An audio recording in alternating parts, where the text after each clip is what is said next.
با سلام خدمت شما دوستان، خیلی خوشحالم که یک بار دیگه میتونم در کنار شما با یک آموزش دیگه. این بار میخوایم یه آچار درست کنیم که باهاش خودرو رو باز کنیم.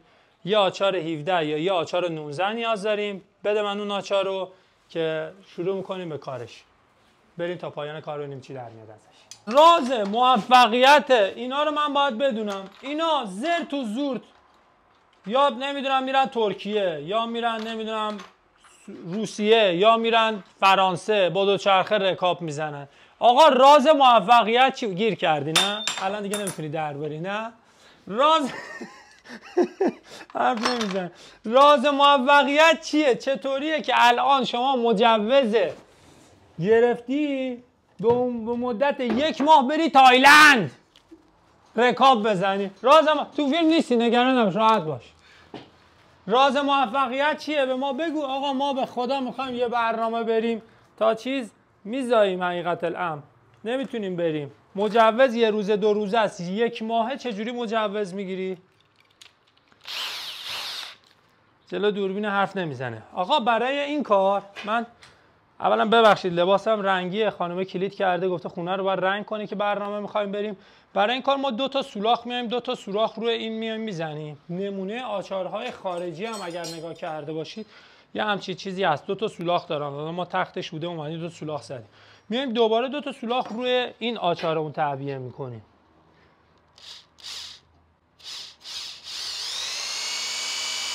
میتونیم این سوراخ رو اینجا تعبیه کنیم، میتونیم سوراخ بعدی هم بیایم اینجا تعبیه کنیم. یعنی هر دو حالت میتونیم انجام بدیم.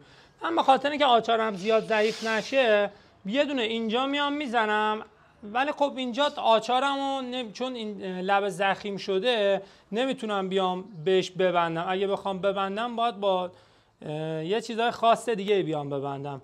یه دونه این عقبم میام عقب‌تر میام یه دونه دیگه میزنم. قاعدتاً باید سنبه بزنی، اندازه بزنی، ولی من میخوام همه چیز رو به صورت خیلی سنتی واسهتون انجام بدم.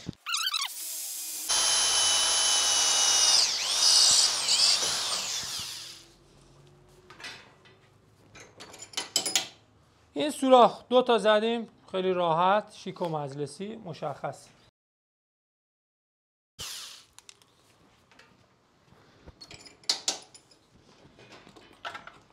حالا ما میخوایم همه چی رو سنتی انجام بدیم. دنبال این نیستیم که از ابزارامون استفاده کنیم. اول یه دونه تست میکنیم ببینیم سیم داره رد میشه. اینو میاریم میذاریم روی این و از چکش استفاده میکنیم. خب من اینو بذارم این رو.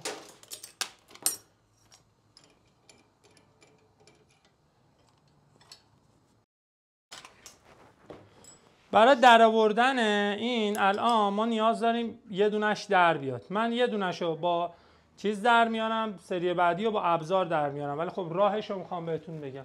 همچین چیزی رو میارم میزنم زیر کارم. میتونید از مهره خراب هم استفاده کنید.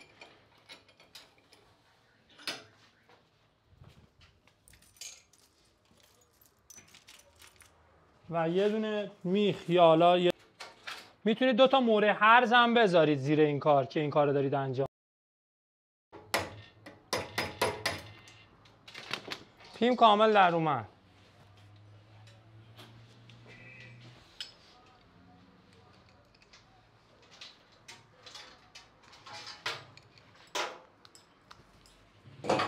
این اولیش در اومد. این تیکه بالایی اون بود. گفتم دیگه من بعدی از ابزار استفاده میکنم. فقط خواستم بهتون نشون بدم که به چه صورت میتونید درش بیارید. چون هم میخوایم کلیپمون بلند نشه.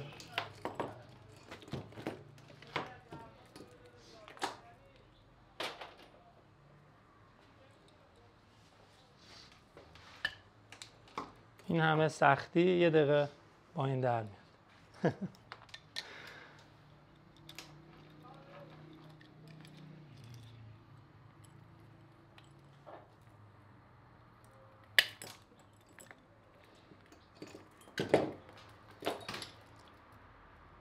و اینم به این صورت میارید میندازید روی این 2 تا ضربه. و الان ما یه دونه آچار داریم برای باز کردن خودرو. بریم تستش کنیم ببینیم به چه صورته. و با دستم اینجوری میگیریمش به سمت بیرون.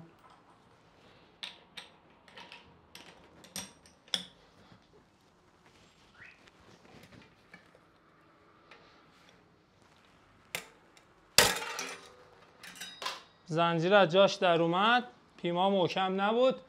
دوباره پیم بزنیم. یه دقیقه صبر کن. این چی میگم؟ بیش از اندازه سفتش کردم که این الان داره سخت باز میشه. واه خیلی سفتش کردم اینو. وایسا، این با بوکس باز نمیشه. خب اینو خیلی سفتش کردیم دیگه اینکه دیگه دست باز نمیکنه دیگه ما مقصرش نیستیم که. ناگه جاش افتاد رو دستم انقدر زور بدم. ببین آچاره اوکیه، این خیلی سفت شده، ربطی به آچار ما نداره. کجا گذاشتم آچار رو؟ این درسته، این چون کاری انجام نمیخواد بده. فقط اینو نگه داشته نچرخ.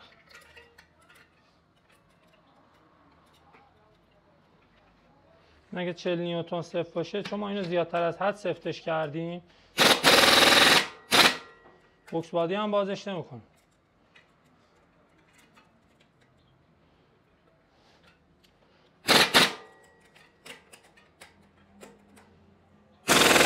آقا با هر بدبختی بود من اومدم با فشار بیش از اندازه حالا شلش کردم. فقط خواستم بهتون نشون بدم که به چه صورته که دوباره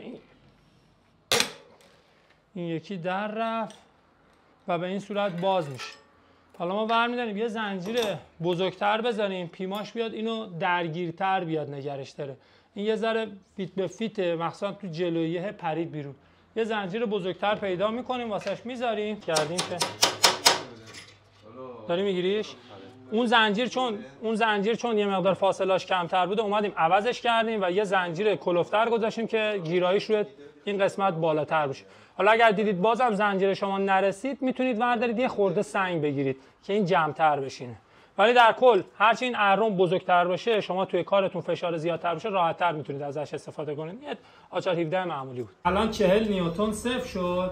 ما برداشتیم زنجیرای اینو عوض کردیم، روی دوچرخه دیگه هم داریم تست می‌کنیم. به این راحتی باز کرد. نه. چست و چابک. آچارم تقدیم شما. خدا نگهدار. امیدوارم مورد استفادهتون قرار گرفته باشه و بتونید به راحتی ازش آچار بسازید. نگاه کن انقدر فشار آوردم روش جای دستام افتاد، انقدر سفت بود، واقعا سفت بود. البته خودم هم سفت کرده بودم، لق میزد. در بیاریم یه اسپیسر پشتش اضافه کنیم که اون لقیه رو بگیره. تا یه آموزش دیگه، بدرود، خدا نگهدار.